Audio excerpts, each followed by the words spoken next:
سردی میں ان چیزوں کو نہار منہ کھانا جسم کو اندر سے مضبوط بناتا ہے۔ پپیتا پپیتا ہماری آنتوں کے لیے اچھا سمجھا جاتا ہے، یہ پیٹ کے بہت سے مسائل کو دور کرتا ہے۔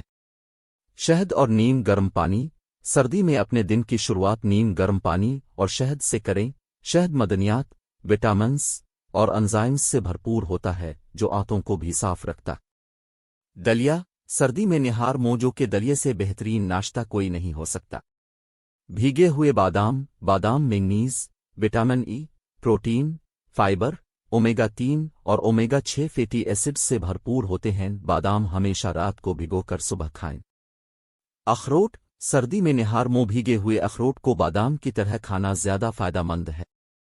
کشمش ماہرین کے مطابق سردی میں کشمش کو رات میں 1 گلاس پانی میں بھگو کر اگلی صبح خالی پیٹ کھا لینا کشمش صحت کے لیے انتہائی فائدہ مند ثابت ہو سکتا۔